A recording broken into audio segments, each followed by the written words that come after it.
nasceu na cidade de Ribeirão Claro, interior do estado do Paraná.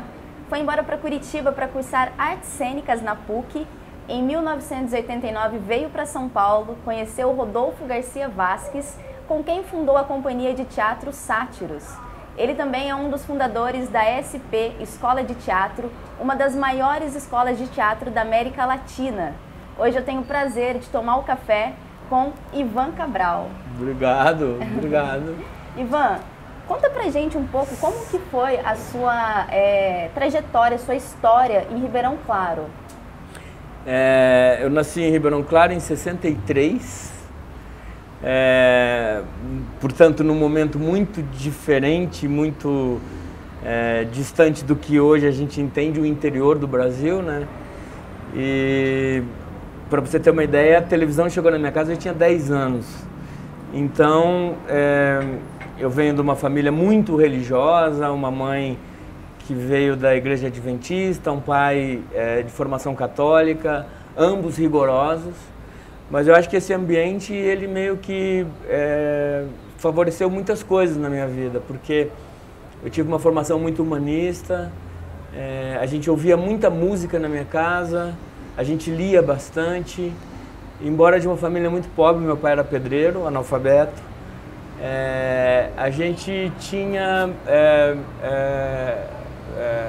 acesso a gente teve acesso a uma boa formação. Então eu acho que isso fez toda a diferença na minha vida, assim, sabe? Uhum. Então essa pobreza também da minha infância, ela está até num lugar muito mais onírico, lírico, porque não era uma pobreza de não nos faltava nada.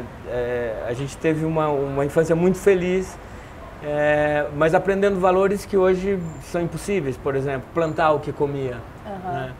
Então a gente sempre teve uma grande horta onde a gente entendeu todo esse ciclo de formação e humanização das coisas, né? Então eu tenho muita saudade. Foi uma infância muito feliz e onde a gente tinha acesso a todas essas coisas que eu te falei. E qual que é a principal lembrança assim, que você tem da sua infância? Esses encontros, eu acho que o que eu tenho mais... inclusive, conversando com um irmão há pouco tempo, ele dizia que não se lembrava desses encontros, onde a gente lia toda noite e tal. E é engraçado você pensar o filtro que cada um tem das suas memórias, das suas lembranças. Mas acho que das coisas mais sagradas e mais que eu tenho mais saudade da minha infância eram essa roda que a gente fazia toda noite e para ler. Então a gente leu tudo de Machado de Assis, até José de Alencar, que é super difícil, poesias e toda essa literatura ali do final do século XIX chegava até a gente. Então eu tenho muita saudade desses momentos. De comentar esses livros, de imaginar aquelas histórias. Legal. E Ivan, conta pra gente em qual momento, o que aconteceu, que foi o start que você falou, quero ser ator? Qual foi o acontecimento? Então, na verdade, tudo foi muito precoce na minha vida. Eu entrei na universidade com 16 para 17 anos. Nossa. Em Ourinhos, que é uma cidade próxima da minha, só que é interior de São Paulo. E o meu primeiro curso foi administração de empresas. E quando eu fui para Curitiba, eu transferi a faculdade e cursei administração de empresas nos meus primeiros anos em Curitiba. E muito rapidamente também eu estava encaminhado para a vida, assim. Com 19 anos eu trabalhava no Banestado, que era o Banco do Estado do Paraná, na corretora de valores do banco, que era, nessa época, uma das maiores corretoras do Brasil, e eu estava inserido no mercado financeiro. Então, com 19, 20 anos, eu entendia tudo do mercado financeiro, de ações e etc. Cheguei a operar na Bolsa de Valores do Paraná, que não se compara, obviamente, à de São Paulo, é uma bolsa pequena e tal. Naquele momento era menor ainda, mas, enfim... tudo meio que indicava que eu teria uma vida que iria para esse lado, assim. Quando, numa noite, eu estava chegando em casa, eu morava perto do Teatro Guaíra e havia um cartaz assim, o que vale é o talento. Abertas as inscrições para o curso superior de artes cênicas. Isso era início do ano, janeiro, e eu tinha ido para o 4º ano de administração de empresas, que seria meu último ano. Eu vi aquele anúncio e alguma coisa me tocou, assim. Eu fiz inscrição para o vestibular e acabei passando. Então, no momento que eu faria o último ano de administração, eu fui fazer artes cênicas. Desistiu, eu abandonei. Então. E tudo aquilo fazia uma conexão, então, com o meu passado, com essa época em Ribeirão Claro. Eu nasci do lado, a 100 metros da igreja da cidade. Eu participei de todos os movimentos da igreja, de coroinha, a cruzada, a evangélica, etc. E dentro desses grupos a gente sempre fez teatro. Então, teatrinho com criança e tal. E era uma grande paixão minha, assim, que tinha ficado adormecida até então. Nesse momento eu nem ia muito ao teatro, quando eu resolvi fazer o curso, mas havia uma paixão muito grande. Então reacendeu nesse momento a possibilidade de, enfim, encarar o teatro, mas eu também não tinha noção o que eu estava indo fazer nesse lugar, né? Mas o teatro me arrebatou já nesse momento. No primeiro ano da faculdade, eu já sabia que era isso que eu queria fazer para a minha vida. E daí foi um processo, porque eu tive que desmontar uma vida que eu vinha construindo, né? Total desconstrução. Total, né? Para tentar um mundo onde eu sabia que era difícil e onde eu não tinha a mínima...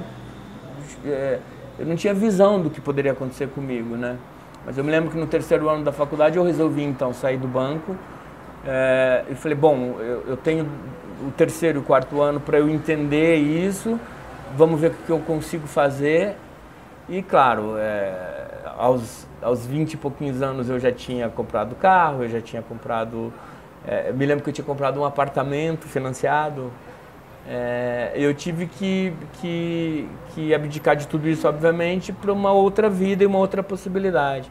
Eu lembro que as primeiras coisas que eu fiz nesse momento foi dar aula para crianças, aula de teatro, e fui tentando entender como seria, enfim, a minha vida a partir daquele momento. Foi bem difícil, mas ok, estamos aí. E em que momento teve essa... Você terminou, então, o curso de artes cênicas. Sim. E veio para São Paulo. Também sem nenhuma perspectiva, porque a cidade de Curitiba naquele momento tinha só um teatro, que era o Teatro Guaíra. Haviam, obviamente, alguns grupos profissionais em Curitiba, mas um mercado de trabalho muito, muito restrito. Curitiba muda a partir do Festival de Teatro, que é de 92. A gente está falando de 89, que é quando eu chego em São Paulo, alguns anos antes, portanto, do início do Festival de Curitiba, que vai dar para a cidade uma outra cara. Não se compara a Curitiba de hoje com a Curitiba que eu deixei lá no final dos anos 80. Mas enquanto eu estudava, eu sabia que eu tinha que procurar um caminho meu, singular, e naquele momento eu queria continuar estudando. Eu achava que eu queria fazer mestrado, doutorado, enfim, seguir uma carreira acadêmica. Meu sonho, desde esse momento, era ter um grupo de teatro que fosse fundamental para o teatro brasileiro, que dialogasse com as várias tribos e tal. Esse era um desejo muito latente em mim nesse momento.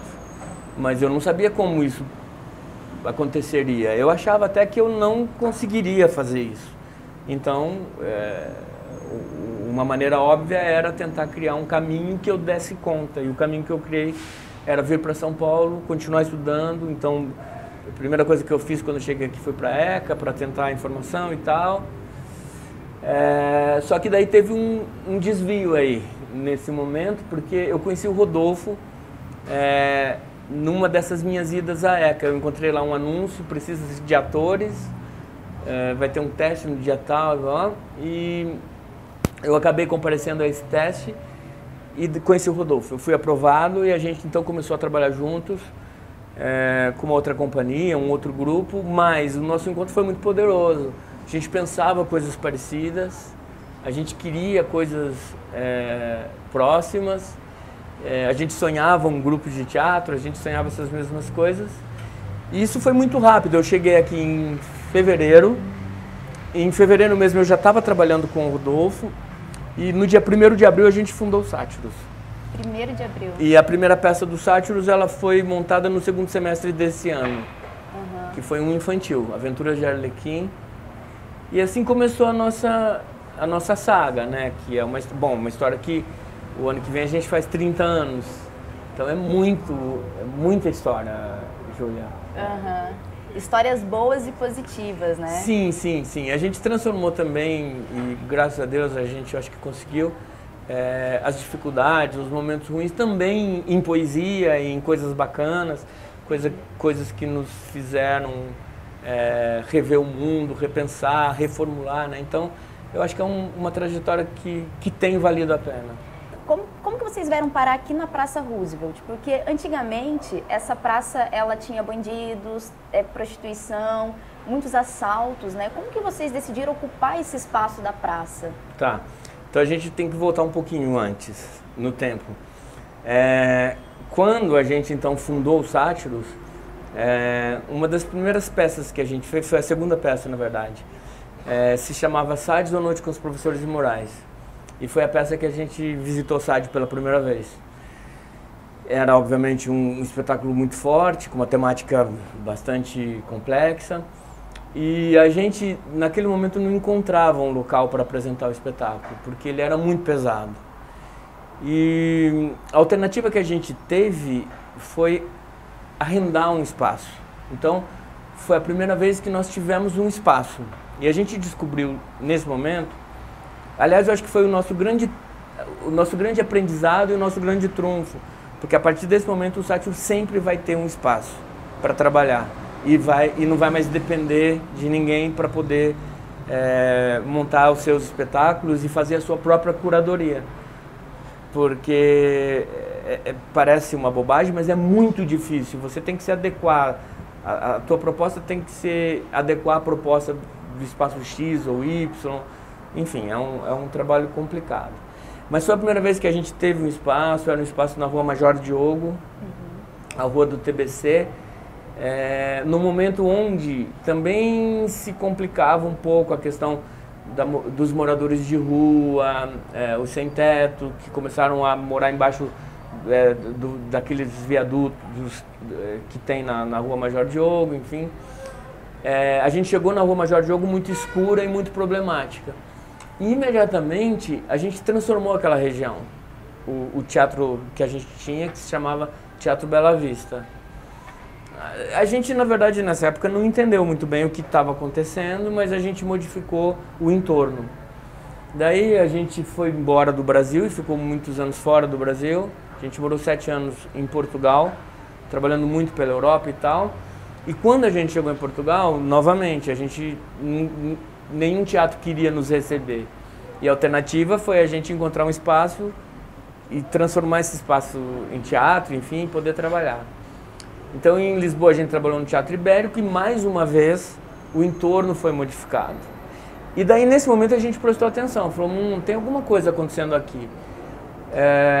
Então, quando a gente resolve voltar para São Paulo, porque o Sátiros sai de São Paulo em 92, logo lá no início, a gente ficou 3 anos na Bela Vista, vai embora para a Europa e retorna em São Paulo em 2000. Quando a gente começa a pensar em voltar em São Paulo, a gente então quer colocar em prática essa tese de que a gente pode modificar um espaço público. Então, quando a gente começou a procurar um local na cidade de São Paulo, em 99, 2000, a gente só procurava em áreas degradadas, complicadas. Então, o centro da cidade naquele momento era muito difícil, muito mais do que hoje. Embora eu continue achando que hoje também é complicado. E a gente então pensava na Praça Roosevelt, a gente pensava no Largo do Orochi, a gente pensava na Rua Augusta, que eram territórios muito difíceis por várias questões.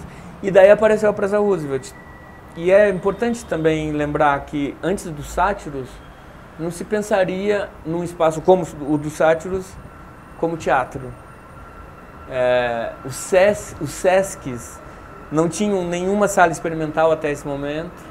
O Sesc Paulista, que depois a gente conheceu, que eram salas que, enfim, ou as salas da SP, esse formato não existia. O teatro era teatro, com poltrona de veludo, cortina de veludo. Então eu acho também que o Sátiros é pioneiro num modelo de perspectiva para a cena, né? Que o Sátiros é um pequeno galpão, com plateia mais intimista, né? Totalmente, muito pequeno, plateia removível, onde a gente pode brincar com o espaço, enfim.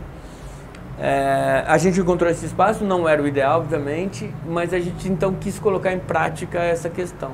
A Praça Roosevelt era dominada pelo tráfico, pela prostituição, a gente foi ameaçado de morte aqui mais de uma vez, ameaças inclusive pesadas, assim, tipo, se vocês não saírem daí, hoje à noite vai ter um derramamento de sangue. E como que vocês lidavam com isso? Muito difícil, Júlia. Deu muito medo, deu muito medo. Essa ameaça do derramamento de sangue foi a última. Nós estávamos naquele momento montando a vida na Praça Roosevelt, a gente deve estar falando de 2005, 2006, mas 2005, exatamente. Estava o elenco reunido, estava todo mundo, foi o Rodolfo que atendeu essa ligação. Ele chega apavorado, chorando mesmo, porque, gente, chegamos, porque a gente tinha ameaça, saem fora, a gente foi apedrejado, até chegar de manhã, por exemplo, no espaço, encontrar um monte de cocô nas fechaduras. Nossa. Fizeram isso com a gente, tipo, você ia colocar a chave, tinha fezes ali, enfim, a gente viveu coisas muito malucas e inacreditáveis. Mas eu acho que essa foi a mais forte. O elenco estava reunido e teve gente nesse dia que saiu da peça. Falou, eu tenho filho para criar, eu não quero ver esse derramamento de sangue. Quantos que permaneceram? Você nesse momento, assim, o grupo era grande, a gente era em torno de, sei lá, 10, 12 pessoas, umas 2 ou 3 saíram. Eu não falo o nome delas porque eu cheguei em algum momento citar e a pessoa vendo e não faz isso comigo, enfim. Mas a maioria resistiu. A maioria, então, e isso foi mais bonito, a maioria resistiu. Eu me lembro que nessa noite o cemitério de automóveis estava em cartaz. Eu me lembro eu falei, puta, a gente tem uma responsabilidade que não é só nossa, o derramamento de sangue não é só o meu sangue, é do público. Então não é simplesmente deixar a porta aberta e a gente vai trabalhar. E se realmente isso acontecer, que responsabilidade a gente teria sobre isso, né? Daí eu fui dividir isso com a Fernanda Dumbra, que estava com o cemitério de automóveis. Ela era do grupo nesse momento. E falei, Fê, teve isso. E a Fernanda foi incrível, ela nem deu bola para a história. Ela me ouviu e falou, Ivan, deixa vir. Eu falei, nossa, que corajosa. Achei legal, eu falei para o Rodolfo, para Fernanda Dumbra não tem problema, vamos encarar, vamos. E foi a última ameaça, então a gente permaneceu e a partir desse momento não teve mais. A gente fez a peça e a gente continuou aí, mas foi muito difícil todo esse primeiro momento, sim, porque era um local muito escuro, quando chegava, não tinha luz, a gente ligava para a Eletropaulo, eles demoravam 2 dias, colocavam as lâmpadas. Daí quando colocavam as lâmpadas, chegava assim, ia anoitecendo, a gente já via os meninos quebrando as lâmpadas. Daí a gente ligava no dia seguinte de novo, demorava mais uns 2 ou 3, a Eletropaulo trocava, quebrava, e a gente teve que começar a negociar com eles. Então foi um momento e eu acho que isso também foi bonito, porque foi um momento de mergulho nosso na Praça Roosevelt real.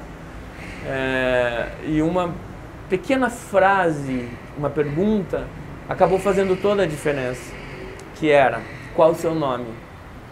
Porque os moradores de rua, em geral, eles não têm nome, eles não têm histórias, eles são tratados por codinomes, assim, o ruivo, o sujo, o negão, o polaco, o alemão, então eles têm esses nomes e ninguém quer saber de onde vieram, quem são, o que pensam. E a gente e daí a gente começou a fazer isso, falou, gente, vamos chegar vamos querer saber quem são essas pessoas. Então, qual é o seu nome? Qual é o seu nome? Júlia. Oi, Júlia, eu sou o Ivan. É impossível que depois disso não haja uma conexão. Impossível. Impossível que você não diga muito olhos. prazer, que você não diga qualquer coisa, o que você está fazendo aqui, de onde você veio, né? Então, qual é o seu nome? Ele foi o nosso mantra durante muito tempo, assim. E daí a gente começou então a conhecer essas pessoas. Elas tinham nome, elas tinham tido em algum momento um endereço, elas foram amadas por alguém, que era o mais interessante, era isso. Elas receberam amor em algum momento, né? De alguém, em algum lugar desse mundão. E isso mudou tudo. A gente começou a trazer essas pessoas para dentro dos Sátiros, a trabalhar com a gente.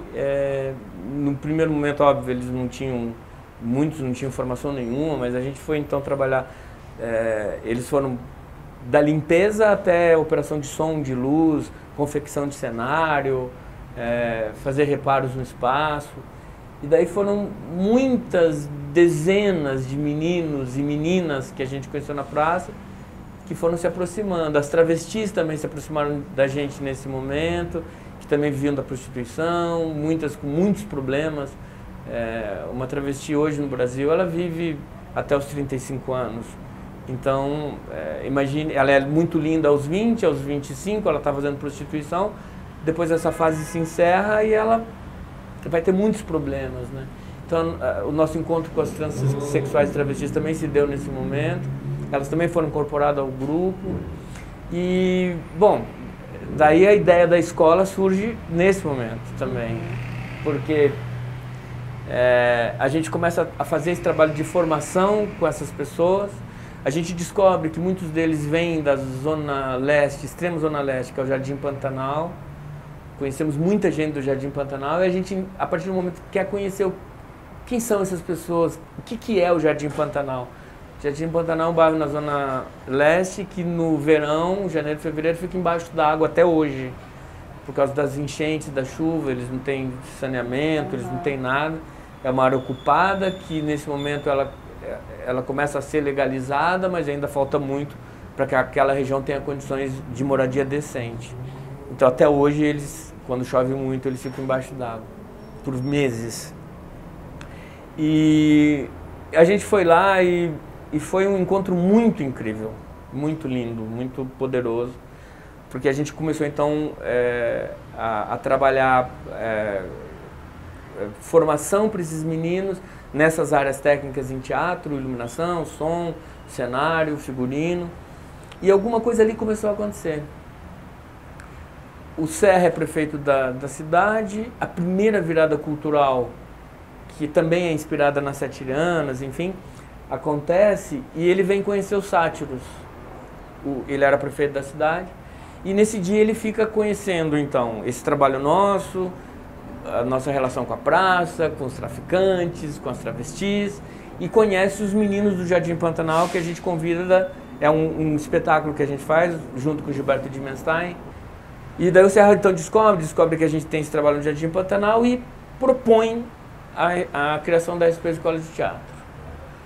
Ele, na verdade, ele vai embora nessa noite, que está todo mundo aí, o secretariado dele, Danilo Miranda estava também, enfim, foi uma noite muito especial para a gente. Então, uns dias depois, me ligam da prefeitura, marcando uma reunião com o prefeito. Eu vou até essa reunião, fico surpreso porque o Serra já tinha mapeado a Praça Roosevelt. Aqui existiam nessa época vários prédios abandonados,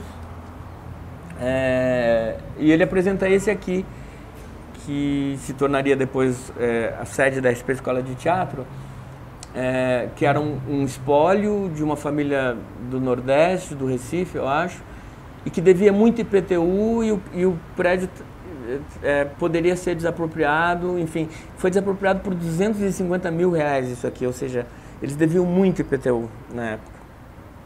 E ele já apresentou, vamos pensar numa escola, ele já tinha até o nome, vamos fazer a Escola da Praça.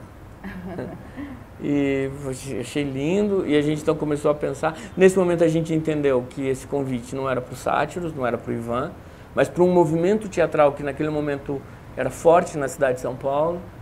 Então a gente foi E a gente convidou nesse momento os coordenadores que até hoje estão no projeto, que é o Serrone, Guilherme Bonfante, Marici Salomão, Raul Barreto, Hugo Pozzolo, Raul Teixeira. E a Cleo? Antes da Cleo. A Cleo estava, na verdade, nessa reunião comigo. Ela estava lá nesse momento no Sátiros e fazendo todo esse percurso. Cleo viveu todas essas histórias. A Cleo estava nessa reunião que a gente foi ameaçado. Também, né? Alberto Guzzi, que era do Sátiros. A gente chama esse grupo e começa então, a gente está em 2006 agora. De 2006 a 2009 esse grupo se reúne uma vez por semana, toda sexta-feira no Sátiros, de manhã, para pensar um projeto pedagógico e pensar uma escola de teatro que fosse incrível e que São Paulo ou o Brasil precisasse dessa escola. Foi assim que surgiu a Escola de Teatro. E é uma escola que eu tive a oportunidade de fazer um curso, audiodescrição para teatro, que foi maravilhoso. E, Ivan, todas as vezes que eu chegava aqui na SP, algo me chamava muito a atenção, que eram as recepcionistas da SP. Para quem não sabe, a SP Escola de Teatro é uma das pioneiras a reservar uma porcentagem de suas vagas para travestis e transexuais. Lembro, inclusive, da nossa querida Andréia, né? Eu queria entender por qual razão vocês decidiram também não favorecer, mas dar oportunidade, acesso, para que essas pessoas tivessem uma dignidade em relação à profissão, ao trabalho, enfim. Você falou uma palavra que eu adoro. Toda vez que você ouvir a palavra ou o termo inclusão social, substitua por acesso, acessibilidade. E tudo vai fazer sentido, né? O menino pobre de Ribeirão Claro, ele não precisava ser incluído em nada. Ele precisava de acesso a boas escolas, a bons livros. Então eu acho isso importante.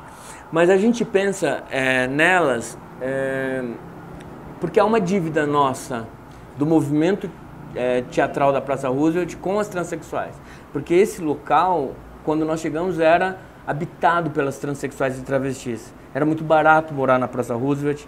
Haviam 2 prédios, em cima do Sátiros e um outro no extremo da praça, que eles eram inteirinhos destinados a elas. E elas alugavam por um valor baixo.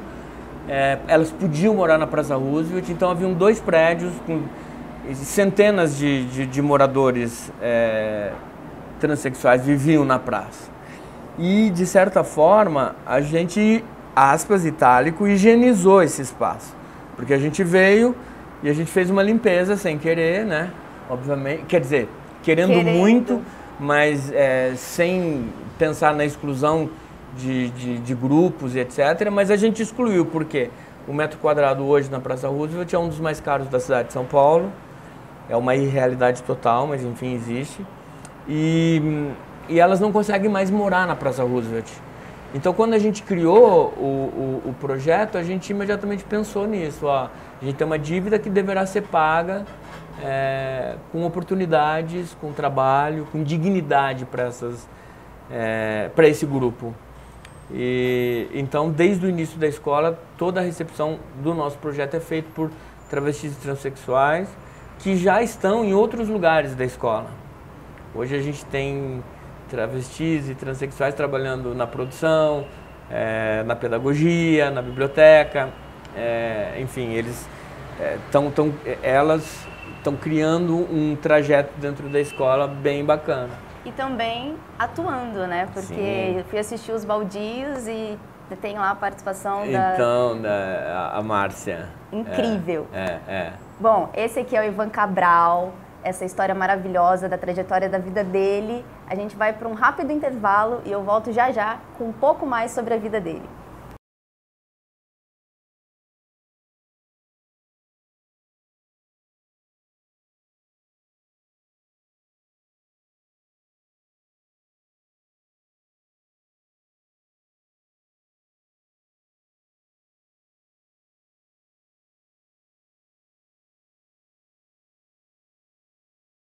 Bom, estamos de volta aqui com Ivan Cabral. Ivan, eu tive a oportunidade de ver você atuando em algumas peças do Sátiros, né? E ali eu vi que você tem uma absoluta entrega ao personagem. É incrível ver você atuando, ver você em cena. E eu queria perguntar, o que é ser ator, Ivan? Eu acho que é a minha primeira vocação, eu acho que é a minha primeira tradução, que é como você se coloca para o mundo, né? Então, o teatro me chega primeiro por aí. Eu me torno... Todas as outras coisas que eu acabei, funções que eu acabei desenvolvendo no teatro, dramaturgo, produtor, elas vieram porque antes eu era ator. Eu acho que eu não saberia viver sem o teatro mais, ou sem atuar, porque você revela uma forma de estar, de pertencer ao mundo, né? E graças a Deus eu consegui escolher as minhas personagens, eu só fiz coisa que eu queria fazer. Eu não tenho na minha carreira nada que eu posso até hoje rever e falar, não é tão importante, mas no momento em que eu fiz, foi fundamental, né? E isso não é comum na carreira do ator, porque tem um monte de amigos, principalmente quando você vai para o audiovisual, para a televisão, que você tem que fazer coisas que você não gosta muito, tem que fazer para cumprir contrato e tal. Então isso não aconteceu comigo. Então é onde eu me traduzo melhor. Então quando você assistir uma peça minha, saiba que eu penso aquelas coisas, saiba que eu estou discutindo aquele universo. Então acho que é a minha primeira tradução. E como que você vê essa vontade em um aluno aqui da SP de fazer parte, né, do teatro, enfim? Qual é o ponto que você vê assim, olha, esse cara nasceu para ser ator? Então, eu acho que é muito mais uma questão... primeiro que você reconhece isso muito rapidamente. Quando você bate o olho, você reconhece o seu par. Você sabe se aquela pessoa vai ficar no teatro, vai ser uma pessoa de teatro ou não. É uma coisa de sensibilidade, eu tenho isso. Mas eu acho que é uma profissão muito mais de batalha, e por isso eu gosto da palavra vocação, porque não basta você ter talento, né?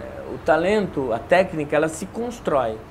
Você tem técnicas para cantar, para dançar, para escrever, para pintar. Para mim a questão é vocacional.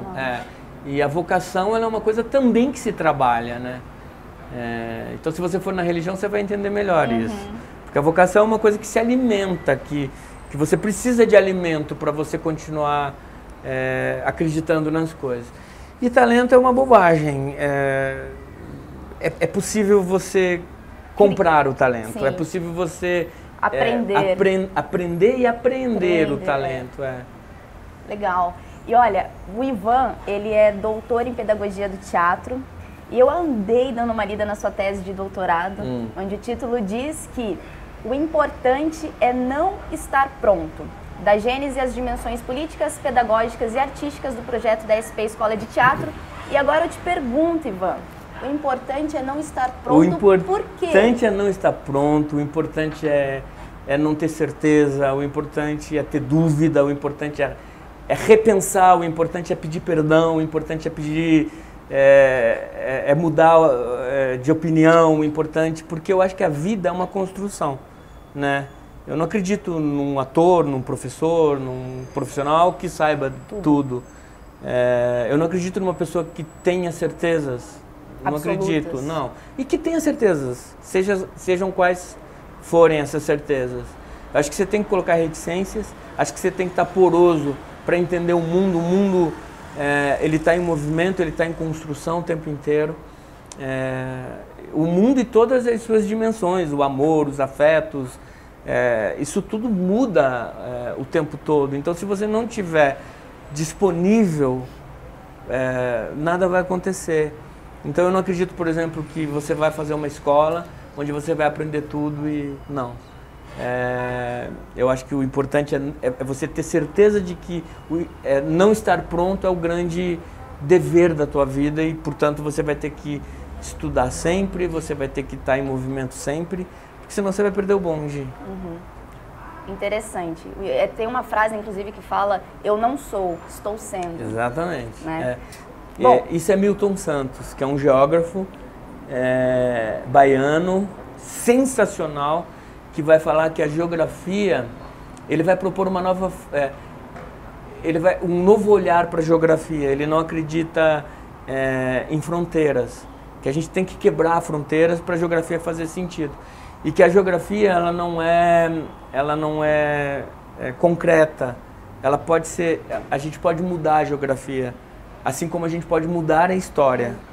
Sim. Porque a gente está construindo a história. Então, não podemos pensar na história como algo imutável. Nós não podemos pensar na geografia como algo que não se possa mudar. Então, eu gosto demais dessa perspectiva de que a vida ela pode ser reinventada o tempo inteiro. Ótimo. Perfeito. Você como ator e dramaturgo, né, você já recebeu inúmeros prêmios, é inclusive comendador. Teve dezenas de textos seus que já foram traduzidos para o espanhol e o alemão. Se você olhar para a sua trajetória de vida, né, e ver onde você chegou, o que você já conquistou, qual é o sentimento que vem? Então, né, eu sou fruto do impossível. Se você for pegar minha origem, de onde eu venho, eu sou o quinto filho de 6 filhos, já falei, meu pai era analfabeto, minha mãe era costureira, e todas as dificuldades que a gente teve na vida, hoje olhando para a minha trajetória, eu sou fruto do impossível. Então, se eu resistir, se eu cheguei aqui, eu acho que qualquer um pode chegar, né? Porque de dificuldade eu entendo. Eu nunca passei fome, graças a Deus, mas passei muitas vontades, tive muitos desejos, né, na minha vida e na minha trajetória. Então, olhar para mim é ter a certeza de que para o humano, para o ser humano, é possível tudo. E daí é importante isso que a gente também estava falando, né, se você tem humildade perante a vida, se você acha que você pode aprender com o outro, a questão da alteridade para mim é muito importante. Se você coloca o outro em perspectiva, tá tudo certo, né? Então, mas quando eu olho, se há alguns anos atrás me dissessem que por exemplo, a gente está indo para a China agora, em outubro a gente vai fazer uma turnê lá. Tudo certo já, é uma turnê incrível. Daí eu recebo um e-mail que o Filosofia no Alcova, nosso filme, vai estrear em Nova York. Uau! Eu até escrevi isso no Facebook brincando. Eu falei, cara, se algum tempo... E eu disse pro pessoal de Nova York, olha, infelizmente eu não posso porque eu vou estar em Xangai. Se me dissessem isso o ano passado, eu não acreditaria, né? Que eu vou ter um filme que eu dirigi, ser apresentado na cidade mais incrível do mundo. Inclusive o filme está em cartaz, tá em cartaz até hoje, né? Há 36 semanas, é um fato raro no cinema brasileiro, né? 36 semanas em cartaz. Então, mas tudo isso acontece porque a gente acredita, porque a gente insiste, porque a gente... Então, é isso. Olhando para tudo, eu penso que eu tenho muita coisa ainda para fazer, muita coisa que eu quero fazer. E para mim a vida é reconstrução, né, o tempo inteiro. E qual foi o acontecimento mais marcante que o teatro já proporcionou para você? Nossa, tantos. Nossa, tantos.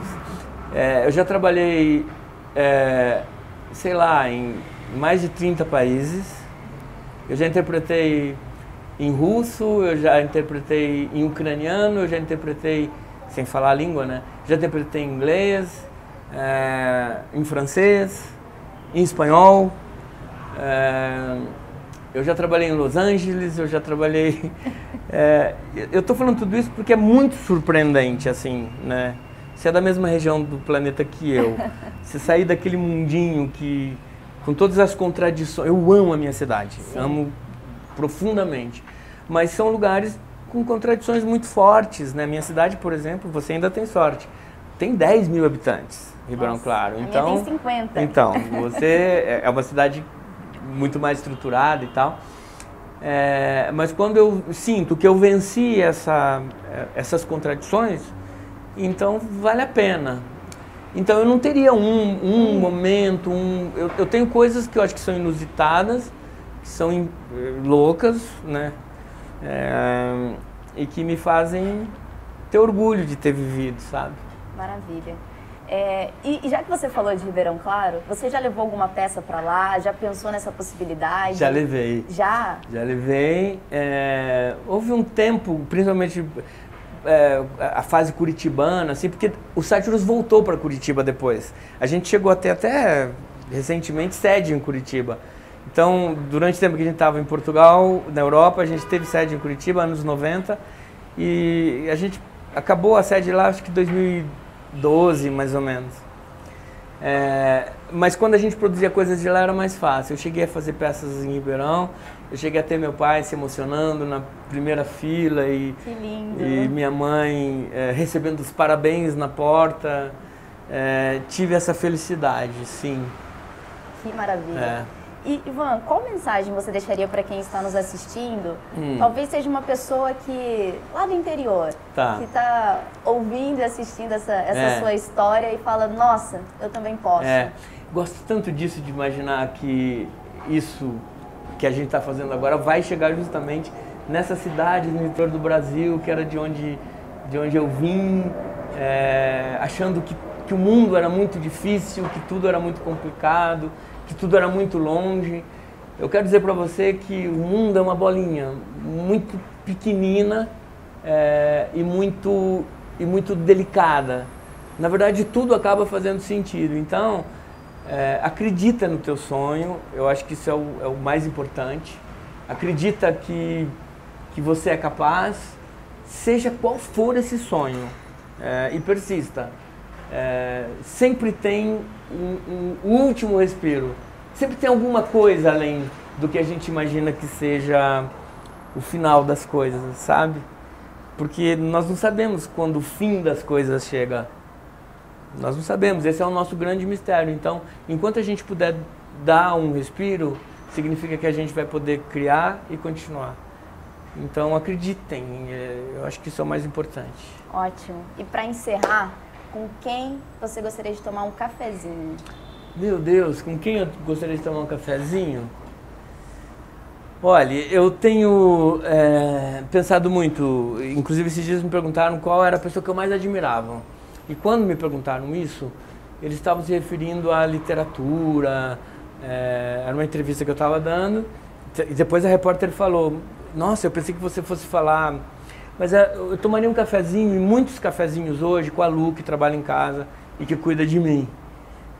A gente está juntos há 15 anos, a Lu vem da Zona Leste, ela é uma paraibana. Eu passaria a vida tomando café com ela, porque eu acho que é a pessoa que eu mais admiro no mundo. Ela chega em casa às 8 horas, o horário dela seria às 8, e é comum ela chegar às 7h15. Lu, mas o teu horário é às 8, e não importa se tem greve, não importa... A Lu nunca faltou ao trabalho, há 15 anos ela trabalha comigo. Ela começou como diarista, e nem era um projeto meu ter uma empregada, por exemplo. Mas a nossa relação foi tão intensa e tão grande que vai além disso. Eu aprendo com ela, ela me ensina coisas diariamente. Agora na Copa do Mundo, ela me contou coisas incríveis, ela me explicou e sobre outras perspectivas que você não vai ler na imprensa, que você não vai ver na TV, né? Sobretudo, me ensina a trabalhar os meus afetos de maneira mais... que eu tenha orgulho deles. Sim. Então, eu tomaria um café e tomaria vários cafés com a Lu.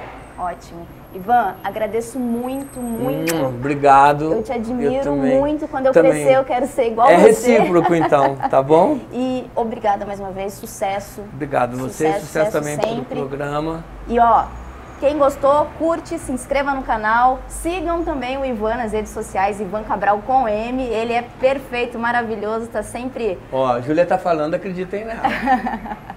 Gente, valeu, obrigada. Obrigado, e gente. Até o próximo café.